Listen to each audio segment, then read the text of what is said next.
Imagine que você acorda num lugar estranho. As paredes são de pedra, o chão de terra batida. Não existe energia elétrica, não há geladeira, nem Wi-Fi, nem aquele pãozinho quentinho da padaria. Você olha ao redor e percebe que está em pleno século V a.C., no auge da Grécia Antiga. À primeira vista, pode parecer fascinante. Filosofia, teatro, democracia, estátuas magníficas, deuses no Monte Olimpo. Mas não se engane. A pergunta que vamos responder hoje é: você sobreviveria nesse mundo? Spoiler, provavelmente não. E eu vou te mostrar por quê. Na Grécia Antiga, o simples fato de nascer em um lugar já determinava praticamente toda a sua vida. Diferente do que conhecemos hoje como país, a Grécia era um conjunto de cidades-estados, chamadas polis. Cada polis tinha suas leis, costumes e organização. Se você nascesse em Atenas, teria acesso a debates filosóficos na ágora, poderia assistir a peças de teatro e, se fosse homem livre, até participar da política. Mas se nascesse em Esparta, bem, prepare-se, porque sua vida inteira seria voltada para a guerra. Em Esparta, quando uma criança nascia, ela era examinada pelos anciãos. Se fosse considerada fraca ou doente, muitas vezes era abandonada para morrer.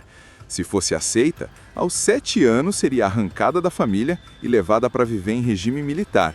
Dormiria em barracas, passaria fome propositalmente, apanharia de propósito para se tornar mais resistente e aprenderia a roubar comida para sobreviver. Você sobreviveria a uma infância tão dura, sem carinho, sem brinquedos e sem liberdade?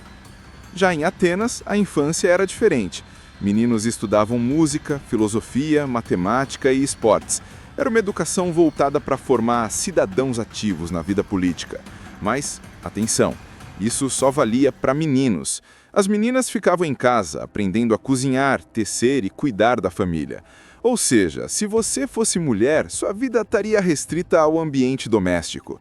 Agora, vamos falar da comida. Se você gosta de variedade, esqueça.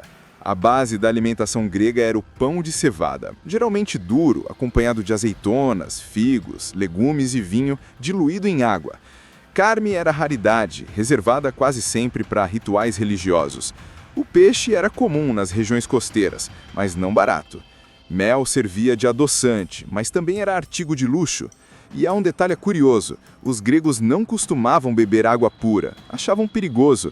A solução era sempre misturar com vinho, mas não pense que era vinho forte. Eles diluíam bastante, às vezes em 3 partes de água.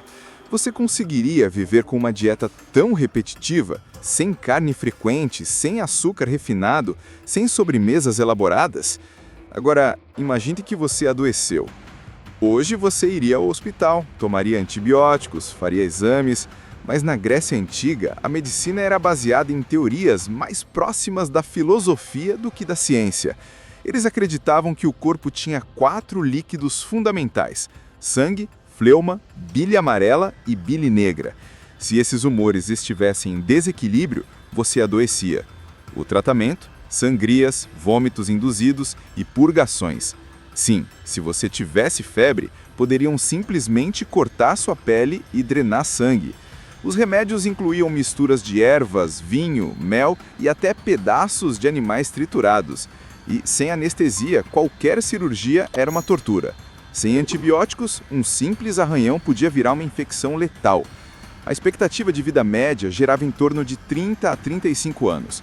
Muitas crianças morriam antes dos 5 anos. Já pensou viver num mundo onde até um corte no pé podia ser uma sentença de morte? E se a saúde era complicada, a higiene não ficava atrás. Casas comuns não tinham banheiro, a maioria das pessoas usava vasos improvisados ou simplesmente fazia as necessidades ao ar livre. Banhos eram tomados em espaços públicos, quase sempre com água fria. Sabonete, como conhecemos, não existia. O costume era passar azeite de oliva no corpo e depois raspar a pele com uma lâmina de metal chamada estrígilo. Quanto à higiene bucal, nada de escova de dente com creme dental. No máximo, mastigavam ramos de plantas para tentar limpar a boca. E acredite, em vez de papel higiênico, usavam pedras lisas ou cacos de cerâmica. Sim, cerâmica. Já pensou em encarar isso no dia a dia? No trabalho, a situação também não era fácil. Grande parte da economia dependia do trabalho escravo. Em Atenas, havia mais escravos do que cidadãos livres. Esses escravos eram prisioneiros de guerra ou pessoas compradas em mercados humanos. Eles trabalhavam em tudo: mineração, agricultura, construção, serviços domésticos. E se você fosse livre, mas pobre? Também não seria fácil. Agricultores viviam à mercê do clima. Artesãos passavam horas em oficinas apertadas. Comerciantes arriscavam a vida em estradas cheias de ladrões.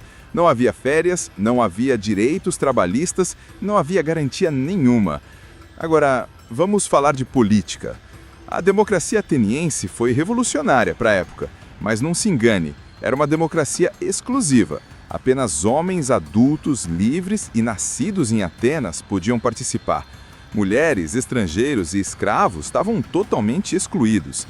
As decisões eram tomadas em grandes assembleias, a céu aberto, onde milhares de homens discutiam e gritavam suas opiniões. Já imaginou o caos? Mas de alguma forma funcionava. E havia um detalhe assustador: o ostracismo. Se a cidade julgasse que você era uma ameaça, poderia ser expulso por 10 anos. Imagine perder sua casa, sua família e seus amigos de um dia para o outro, sem direito de defesa. E não podemos esquecer das guerras.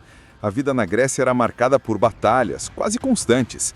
Esparta contra Atenas, Tebas contra Corinto e, claro, os confrontos contra os persas.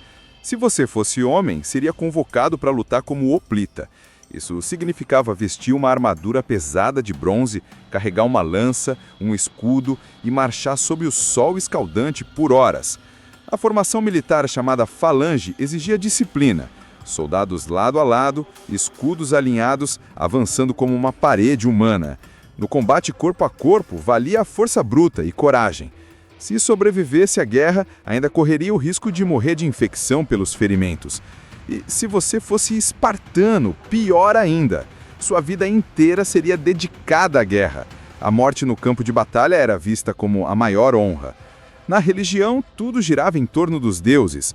Qualquer evento natural era interpretado como ação divina. Uma seca, castigo de Poseidon. Uma praga, ira de Apolo. Um vulcão em erupção, obra de Hefesto. Para viver em paz, era preciso agradar os deuses com rituais, sacrifícios e oferendas. Questionar os deuses podia ser perigoso. Sócrates, por exemplo, foi acusado de corromper a juventude e de não respeitar os deuses da cidade. Resultado, condenado à morte, obrigado a beber cicuta. Você teria coragem de viver num mundo onde até pensar diferente poderia custar sua vida? Nem tudo era sofrimento. Os gregos também criaram momentos de lazer. O teatro, por exemplo, nasceu em Atenas. Tragédias faziam multidões chorarem, enquanto comédias satirizavam políticos e arrancavam risadas. E havia os Jogos Olímpicos. A cada 4 anos, atletas competiam em corridas, arremessos, lutas e o pancratim, um esporte brutal que misturava boxe e luta livre, praticamente sem regras. Ah, e detalhe, os atletas competiam nus, cobertos de óleo. Agora, junte tudo isso: uma dieta repetitiva, doença sem cura, higiene precária, trabalhos pesados, escravidão, guerras constantes, desigualdade brutal, expectativa de vida baixíssima e mortalidade infantil assustadora. Ainda acha que sobreviveria na Grécia Antiga? A realidade é que provavelmente não. A vida real na Grécia Antiga era muito mais dura do que os livros escolares e os filmes costumam mostrar. Mas em meio a todas essas dificuldades, essa civilização deixou legados incríveis. A filosofia, o teatro, a arquitetura, a matemática, a política, coisas que moldaram o mundo até hoje. E é justamente isso que torna a Grécia Antiga tão fascinante. Se você curtiu essa viagem no tempo, inscreva-se no canal e compartilhe esse vídeo com aquele amigo que vive dizendo que teria sido um grande guerreiro espartano. E como samurai no Japão feudal, você sobreviveria? Já tem aqui no canal.